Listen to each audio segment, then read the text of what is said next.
السلام علیکم ورحمۃ اللہ وبرکاتہ۔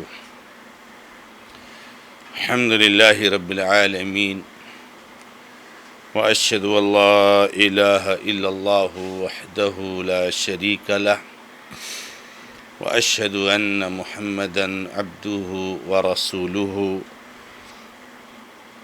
صلی اللہ تعالی علیہ وآلہ وسلم۔ اعوذ باللہ من الشیطان الرجیم، بسم اللہ الرحمن الرحیم۔ وَإِذْ أَخَذْنَا مِيثَاقَكُمْ وَرَفَعْنَا فَوْقَكُمُ الطُّورَ خُذُوا مَا آتَيْنَاكُمْ بِقُوَّةٍ وَاسْمَعُوا قَالُوا سَمِعْنَا وَعَصَيْنَا وَأُشْرِبُوا فِي قُلُوبِهِمُ الْعِجْلَ بِكُفْرِهِمْ قُلْ بِئْسَ مَا يَأْمُرُكُمْ بِهِ إِيمَانُكُمْ إِن كُنتُم مُؤْمِنِينَ۔ معزز و موقر ناظرین و ناظرات، شعبہ دعوت و تبلیغ جماعت المسلمین محصلہ کے زیر اہتمام اللہ رب العزت کے کلام کی تفسیر اور توضیح اور اسے سمجھنے اور سمجھانے کے لیے یہ مبارک سلسلہ تفسیر قرآن شروع کیا گیا ہے، جو کئی مہینوں سے اللہ کے کرم سے جاری و ساری ہے۔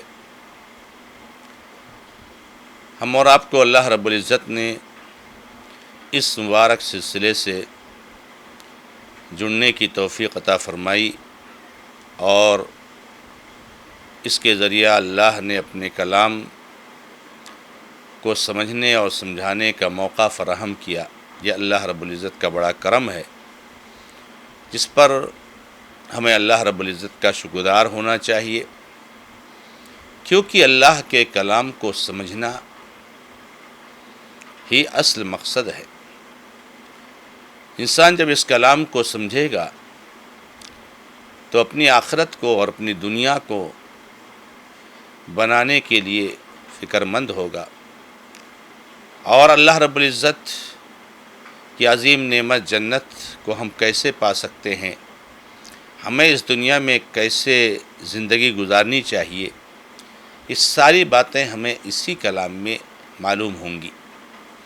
اللہ رب العزت سے دعا ہے کہ رب العزت نے جس طرح ہمیں اور آپ کو توفیق عطا فرمائی ہے، اللہ تعالیٰ اسے شرف قبولیت سے نوازے۔ آپ کا اس مبارک سلسلے میں پرتپاک خیر مقدم ہے۔ آپ کے سامنے اللہ رب العزت کے کرم سے سورۃ البقرہ کی آیت نمبر 93 پیش کی گئی ہے۔ اس آیت مبارکہ میں اللہ رب العزت نے ارشاد فرمایا ہے، اور یاد کرو اس وقت کو جب ہم نے تم سے عہد و پیمان لیا اور تمہارے اوپر طور پہاڑ کو اٹھا دیا، کھڑا کر دیا، کہ ہم نے جو تمہیں عطا کی ہے اس کو مضبوطی کے ساتھ تھام لو اور سنو۔ تو انہوں نے کہا ہم نے سنا اور ہم نے نافرمانی کی، اور ان کے دلوں میں بچھڑے کی عبادت گھول کر پلا دی گئی ان کے کفر کی وجہ سے۔ کہہ دیجئے کتنا برا ہے وہ جس کا تمہیں تمہارا ایمان حکم دیتا ہے، اگر تم ایمان والے ہو۔ میرے بھائیوں اور میری بہنوں، گزشتہ کئی دروس سے جو آیات آپ کے سامنے پیش کی گئی ہیں یا پیش کی جا رہی ہیں، ان آیات میں اللہ رب العزت بنو اسرائیل کا تذکرہ فرما رہے ہیں، اور بالخصوص یہود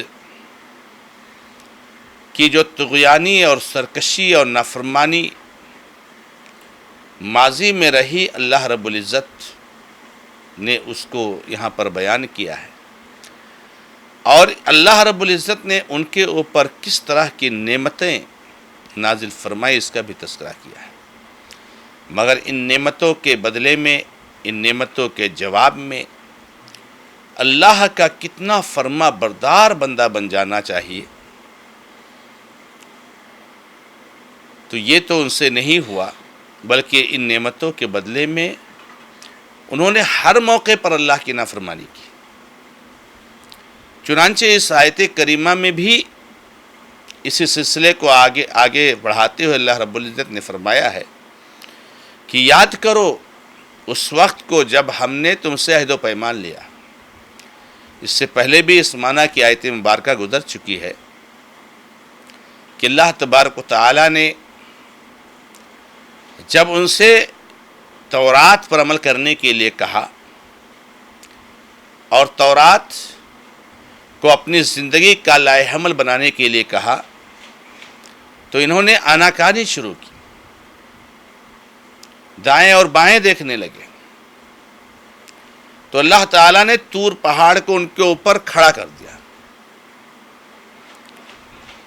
گویا کہ اللہ تعالیٰ اگر تم اللہ کی کتاب پر عمل نہیں کرو گے، اللہ کی بات کو نہیں مانو گے، تو ابھی یہ پہاڑ سے تم کو کچل کر مار ڈالے گا۔ تو اللہ تعالیٰ کی کتاب پر عمل کرنے کا انہوں نے عہد و پیمان کے لیا، وعدہ دیا۔ اللہ تعالیٰ نے اس آیت کریمہ میں اسی وعدے کا تذکرہ کیا ہے، یاد کرو کہ جب ہم نے تم سے عہد و پیمان لیا اور طور پہاڑ کو تمہارے اوپر لا کر کے کھڑا کر دیا۔ اس کا تذکرہ اس سے پہلے قدر تفصیل کے ساتھ ہو چکا ہے، لیکن دوبارہ اللہ رب العزت نے اس کا تذکرہ کیا۔ اور میرے بھائی اور میری بہنوں، اس بات کو آپ اچھی طریقے سے آپ جانتے ہو، اگر آپ اللہ کی کتاب کی تلاوت کرنے والے ہو، کہ اللہ رب العزت اس کتاب میں ایک ایک بات کو کئی بار ذکر فرماتا ہے۔ آپ اس کتاب میں دیکھیں گے، اگر آپ ایک موضوع کے اعتبار سے سوچنا چاہیں تو ان کی آپ تحدید کر سکتے ہیں کہ کس موضوع پر گفتگو کی گئی، لیکن کتنی بار اس موضوع کو دہرایا گیا ہے یہ آپ کو کھول کر اس کتاب میں ملے گا۔ توحید کا تذکرہ کتنی بار آیا ہے، آخرت کا تذکرہ کتنی بار آیا، ایک بار، دو بار، سینکڑوں بار۔ یعنی اس سے پتہ یہ چلتا ہے کہ اہم باتوں کو، اہم چیزوں کو آدمی کے سامنے بار بار ذکر کرنا چاہیے۔ عرب کا مقولہ ہے الشیء اذا تکرر تقرر، جب کوئی چیز بار بار دہرائی جاتی ہے تو دل میں بیٹھ جاتی ہے۔ چونکہ توحید کو ہمارے دل میں بٹھانا ہے، اللہ رب العزت کی اطاعت اور فرمانبرداری کو دل میں بٹھانا ہے، اس لیے بار بار اس کا ذکر فرماتا ہے۔ تو اللہ تعالیٰ نے چند آیتوں پہلے اس کا ذکر کیا، پھر اللہ تعالیٰ نے کہا، اور اللہ رب العزت نے فرمایا کہ ہم نے کیا عہد و پیمان لیا، ہم نے جو تم کو کتاب دی ہے اس کو مضبوطی کے ساتھ تھام لو اور اللہ رب العزت کی باتوں کو سنو۔ خذوا ما آتیناکم بقوۃ واسمعوا، اس کتاب کو بڑی مضبوطی کے ساتھ، طاقت کے ساتھ تھام لو۔ مضبوطی کے ساتھ تھامنے کا مطلب یہ ہے کہ کچھ بھی ہو جائے اس کتاب پر عمل کرنا نہ چھوڑو۔ مضبوطی کے ساتھ تھامنے کا مطلب اس کا صرف ظاہری نہیں ہے کہ آپ اپنی کتاب میں اچھی طریقے سے مضبوطی سے پکڑ لو، مطلب ہر حالت میں اس کتاب پر عمل کرو۔ اللہ رب العزت کے احکامات کی خلاف ورزی نہیں ہونی چاہیے۔ لیکن یہ قوم اتنی شرکس تھی کہ اللہ رب العزت نے فرمایا کہ جب ہم نے ان سے عہد و پیمان لیا تو انہوں نے کہا سمعنا وعصینا، ہم نے سن لیا اور ہم نے نافرمانی کی۔ یعنی انہوں نے اللہ رب العزت کے حکم کو تو سنا، اللہ کی بات کو سنا، لیکن دل ہی دل میں ان کے ہے کہ کہاں ماننا ہے۔ جیسے بہت سارے ہمارے بھائی ہوتے ہیں، کوئی بیان، کوئی درس، کوئی آیت، کوئی حدیث سنتے ہیں تو سن لیتے ہیں، کوئی بات و نصیحت کرتا سن لیتے ہیں، لیکن اسی وقت دل میں بات آتی کہاں ہم کو عمل کرنا ہے، کون سا ہم کو اس پر عمل کرنا ہے، کہاں ہم ماننے والے۔ ابھی رمضان کا مہینہ کیا نہ ہے گزرا، ہمیں سے بہت سارے بھائیوں نے نمازیں پڑھی، بہت سارے بھائیوں نے مختلف عبادات کیے، لیکن ان کے دل میں اس وقت یہ نیت آ گئی کہاں ہم کو برابر نماز پڑھنا، بس یہی نماز پڑھنا ہے عید تک۔ یہ کفر کی، فسق کی عصیانی اور نافرمانی کی انتہا ہے۔ انسان اللہ کی بات کو سنے اور کہے میں نے سن لیا، اور اس وقت ہی اس کے دل میں یہ نیت اور ارادہ ہو کہ کہاں ہم کو ماننا ہے۔ تو یہ کہتے تھے ہم نے سن لیا، ہم نے نافرمانی کی، ہم نے سن لیا، ہم نے نافرمانی کی۔ اللہ رب العزت فرماتے ہیں وَأُشْرِبُوا فِي قُلُوبِهِمُ الْعِجْلَ، ان کے دلوں میں بچھڑے کی محبت پلا دی گئی تھی۔ ایک ہوتا ہے کہ کسی چیز کی محبت کا دل میں بیٹھ جانا، اور ایک ہوتا ہے کسی چیز کی محبت دل میں پلا دیا جانا۔ اس میں سخت تعبیر ہے اور سخت تاکید ہے، یعنی یہ بالکل بچھڑے کے دیوانہ ہو گئے تھے اس کی عبادت کی۔ بچھڑے سے ان کو اتنی محبت ہو گئی تھی کہ جیسے لگتا ہے کہ ان کے رگ رگ میں وہ سرایت کر چکا ہے۔ اسی لیے اللہ تعالیٰ نے تعبیر کی کہ ان کے دلوں میں بچھڑے کی محبت پلا دی گئی تھی۔ ہارون علیہ السلام نصیحت کرے بچھڑے کو، جانتے ہیں ہم لوگ، جب کہ اللہ تعالیٰ نے موسیٰ علیہ السلام کو کوہ طور پر بلایا، موسیٰ علیہ السلام وہاں پر گئے اللہ رب العزت سے کے حکم پر اور اللہ رب العزت کے وعدہ کے مطابق، تو انہوں نے یہاں بچھڑے کی بات شروع کر دی۔ ہارون علیہ السلام کو موسیٰ علیہ السلام اپنا جانشین بنا کر گئے تھے، وہ بیچارے سمجھاتے رہے، کہتے رہے یا نہ سنتا ہے نہ بولتا ہے، نہ تم کو نفع پہنچا سکتا نہ نقصان پہنچانے، کہتے نہیں یہی تو معبود ہے۔ موسیٰ بھول کر کہاں چلے گئے طور پر اللہ تعالیٰ کو تلاشنے، اللہ معبود تو ہمارا یہاں موجود ہے، اور کہا بالکل ہم نہیں چھوڑیں گے، ہم جمے رہیں گے اس پر۔ ہارون علیہ السلام بہت سمجھاتے رہے، لیکن کہا نہیں ہم تو نہیں مان سکتے، ہم تو جمے رہیں گے اس پر، ہم اس کی بات کرتے رہیں گے۔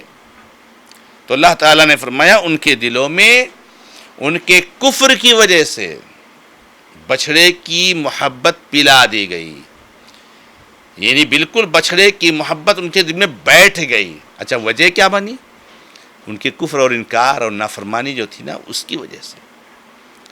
اللہ کے نبی صلی اللہ علیہ وسلم جو حدیث میں بیان فرمایا نا کہ جب کوئی آدمی ایک گناہ کرتا ہے تو اس کے دل پہ سیاہ نقطہ پڑ جاتا ہے، پھر جب وہ توبہ کر لیتا ہے، گناہ چھوڑ دیتا ہے تو صاف ہو جاتا ہے، نہیں چھوڑتا ہے تو نقطہ بڑا ہو جاتا ہے، یہاں تک کہ دوسرا کرتا، تیسرا کرتا، چوتھا کرتا، نقطہ بڑا ہوتے ہوتے ہوتے پورا دل کالا ہو جاتا ہے، اور جب پورا دل کالا ہو جاتا ہے تو کوئی واعظ و نصیحت کارگر نہیں ہوتی، انسان پھر اندھا بہرا ہو جاتا ہے، کچھ نہیں سنتا ہے۔ اللہ رب العزت ہماری حفاظت فرمائے۔ تو اللہ رب العزت نے فرمایا ان کے کفر کی وجہ سے، تو یہ جو بچھڑے کی محبت ان کے دل میں بیٹھی کیوں؟ ان کے کفر کی وجہ سے، ان کے نافرمانی کی وجہ سے۔ اس لیے انسان کو برائیوں سے، کفر سے، نافرمانی سے ہمیشہ دور رہنا چاہیے، کیونکہ ایک تو اس کا گناہ ہے وہ ہے، دوسری بات یہ دوسری نیکیوں سے محروم ہونے کا ذریعہ بن سکتا ہے، یہاں تک کہ اگر یہ سلسلہ چلتا رہا تو آپ ایمان سے محروم ہو سکتے ہیں۔